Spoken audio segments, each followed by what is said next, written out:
नमस्कार, मैं हूं आपके साथ मयंक। आज 20 तारीख है। पिछले 12 घंटे के अंदर इजराइल, ईरान और अमेरिका से जुड़े सारे अपडेट मैं आप तक पहुंचाऊंगा। देखिए, इस वक्त की सबसे अहम खबर, ईरान और अमेरिका के बीच जिनेवा में जो बातचीत होने वाली थी वो टल चुकी है।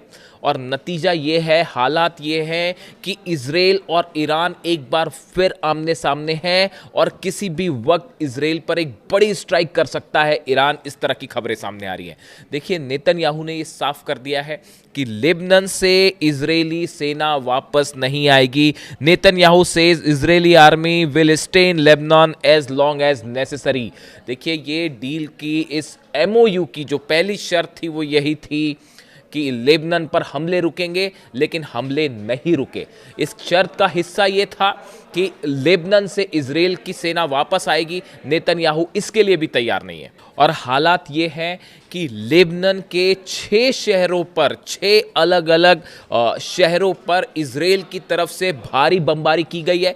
हेलीकॉप्टर्स ने बम बरसाए हैं। वहां पर ग्राउंड ऑपरेशन चल रहा है। इजराइल की सेना जबरदस्त गोलीबारी कर रही है। ये लेबनान से जो खबरें आ रही है, वहां पर करीब 20 ठिकानों पर आमने सामने लड़ाई हुई है हिजबुल्लाह और इजराइल की। इसमें इजराइल को भी बड़े नुकसान की खबरें आ रही हैं। देखिए, कल जिस तरह से हमले हुए और 18 से ज्यादा लोगों की मौत हो गई चंद घंटों के अंदर, उसके बाद हिजबुल्लाह की तरफ से भी बड़ा पलटवार किया गया है। और जो खबरें सामने हैं उसके मुताबिक 5 से ज्यादा जो आर्मी की गाड़ियां होती हैं इजराइल की, वो तबाह की गई है।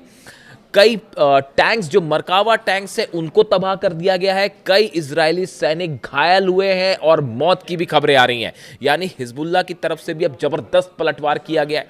देखिए, ये जब एमओयू साइन हुआ उसके बाद तमाम कोशिश हुई कि किसी तरह से नेतन्याहू को रोका जाए, लेकिन नेतन्याहू नहीं माने। यही वजह थी कि ईरान ने जिनेवा जाने से मना कर दिया। और ईरान के सुप्रीम लीडर समेत तमाम सेना के बड़े अधिकारियों की तरफ से ये बात सामने आ चुकी है कि अगर नेतन्याहू नहीं रुके तो फिर इसका नतीजा ये होगा कि ना सिर्फ ये एमओयू खत्म हो जाएगा, डील खत्म हो जाएगी, बल्कि एक बार फिर जंग शुरू हो जाएगी।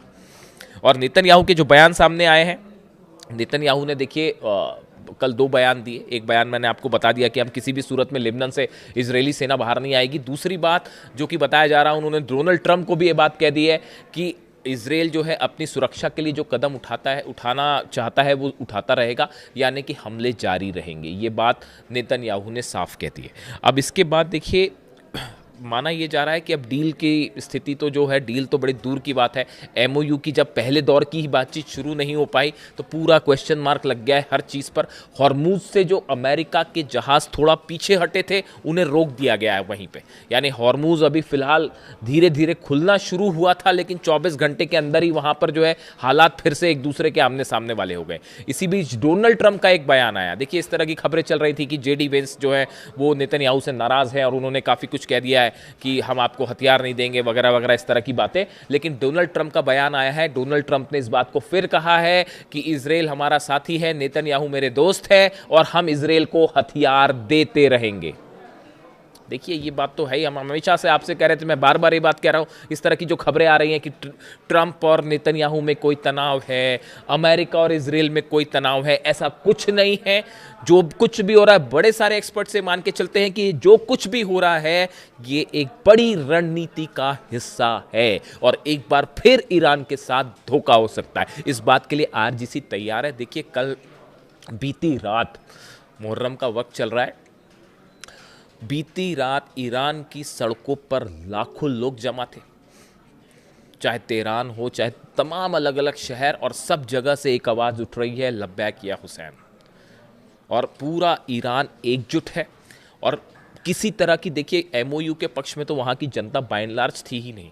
ये एक ऐसा फैसला था जो ये सोच के लिया गया कि दुनिया में एक शांति स्थापित हो, एक बार फिर कोशिश की जाए, ईरान के लोगों को रोज़गार मिले, हालात बेहतर हों, शांति के लिए कदम ईरान ने अपनी तरफ से उठाया था।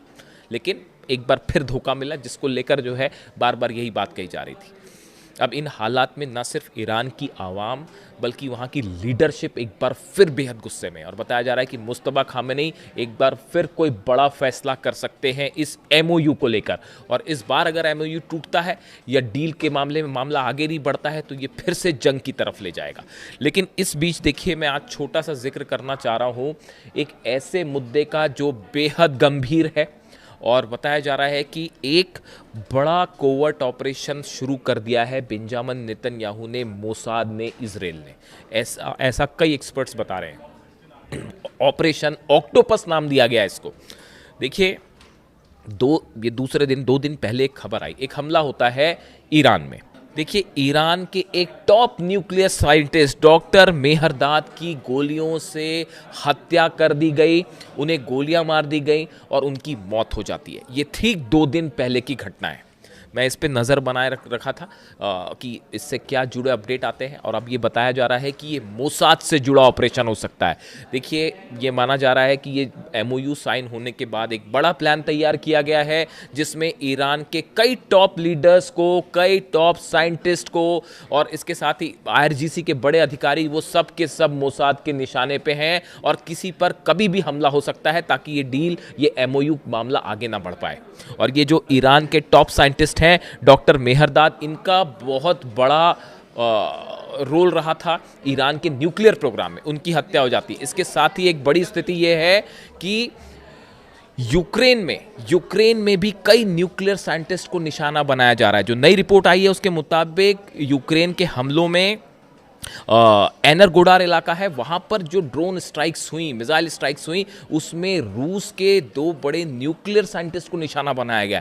ये बड़ी हैरान करने वाली बात है कि जिस तरह से यूक्रेन भी हमले कर रहा है और रूस के साइंटिस्ट को निशाना बनाया जा रहा है, उसी तर्ज पर ईरान को भी न्यूक्लियर साइंटिस्ट को जो है वो निशाने पर लिया जा रहा है। ये क्या कोई बड़ा कोवर्ट ऑपरेशन शुरू हो चुका है? देखिए, रूस के ठिकानों पर हमले किए यूक्रेन ने, फिर एनर्जी ठिकानों पर हमले हुए, फिर परमाणु प्लांट्स पर हमले हुए और उसके बाद अब साइंटिस्ट पर हमले हो रहे हैं। आप ध्यान से देखें, ईरान में भी बिल्कुल ऐसे ही हुआ। पहले ईरान के अलग अलग ठिकानों पर हमले होते हैं, एनर्जी सेंटर्स पे हमले हुए, उसके बाद ईरान के परमाणु प्लांट्स जो हैं, न्यूक्लियर प्लांट्स हैं, उस पर हमले हुए और अब साइंटिस्ट पर भी हमले हुए। ये एक जैसी सिमिलैरिटी ये बता रही है कि एक बड़ा ऑपरेशन है जो शायद सीआईए और मोसाद के कोऑर्डिनेशन से चल रहा है, ऐसा कई एक्सपर्ट बताते हैं, ऐसे ईरान के आरोप है। सबसे अहम खबर यह भी है, ईरान ने एक बार फिर हॉर्मूज बंद कर दिया है। देखिए, बिल्कुल ठीक सुना आपने, ईरान ने एक बार फिर हॉर्मूज बंद कर दिया है और हॉर्मूज में जबरदस्त तनाव देखने को मिल रहा है। जिस तरह से इजराइल ने हमले किए लेबनान पे, बताया जा रहा है कि पिछले 24 घंटे के अंदर 50 से ज्यादा लोगों की मौत हो गई है पूरे लेबनान में, खास तौर पर दक्षिणी लेबनान में जो हमले हो रहे हैं, ग्राउंड ऑपरेशन हो रहा है। इस बात से नाराज ईरान ने पहले तो जिनीवा में बातचीत के लिए जाने से मना कर दिया, लेकिन उसके बाद एक ऐसा कदम उठाया ईरान ने जिससे डोनाल्ड ट्रंप और अमेरिका भी हैरान है। ईरान ने एक बार फिर हॉर्मूज को ब्लॉकेड करना शुरू कर दिया है, बंद कर दिया है हॉर्मूज को। देखिए, हॉर्मूज से कल ही अमेरिका के जो जहाज थे वो पीछे हटने शुरू हुए थे और बताया जा रहा है कि ईरान के कई ऑयल टैंकर्स कल हॉर्मूज को पार करके अपनी मंजिल की तरफ आगे पहुंचे। लेकिन जिस तरह से लेबनान पर हमले हुए, उस बात को लेकर ईरान खासा नाराज है, ईरान के जनरल नाराज हैं और उन्होंने हॉर्मूज में एक बार फिर अपनी ब्लॉकेट कर दिया, उसे बंद कर दिया और वहां पर जो है अपनी छोटी बोट्स जो हैं उसकी तैनाती बढ़ा दी है, अपने जंगी जहाजों की तैनाती बढ़ा दी है। यानी हॉर्मूज अभी खुले चंद घंटे ही बीते थे कि एक बार फिर हॉर्मूज बंद हो गया है और आमने सामने स्थिति देखी जा रही है अमेरिका और ईरान की हॉर्मूज में। डोनाल्ड ट्रंप की तरफ से कहा गया है कि नेतन्याहू को लेबनान पर हमले रोकने चाहिए, लेकिन ईरान का कहना है कि सिर्फ ऐसे बयानों से काम नहीं चलेगा और पूरी तरह से लेबनान में युद्ध रोकना अमेरिका की जिम्मेदारी है, हमले रोकना अमेरिका की जिम्मेदारी है। अगर अमेरिका ने हमले नहीं रुकवाए लेबनान पे तो बातचीत आगे नहीं चलेगी और ना ही हॉर्मूज खुलेगा। इस मुद्दे को लेकर, हॉर्मूज को लेकर अब एक बार फिर तनाव बढ़ता दिखाई दे रहा है और बताया जा रहा है कि अगले 24 घंटे में ये तय हो पाएगा कि इजराइल और लेबनान खास तौर पर हिजबुल्लाह के बीच जो हमले हैं क्या वो जारी रहते हैं या वो किसी सीज फायर की तरफ आगे बढ़ते हैं। देखिए नेतन्याहू पहले ही साफ कर चुके हैं कि हिजबुल्लाह पर हमला नहीं रोका जाएगा, इसराइल की सुरक्षा सुनिश्चित की जाएगी।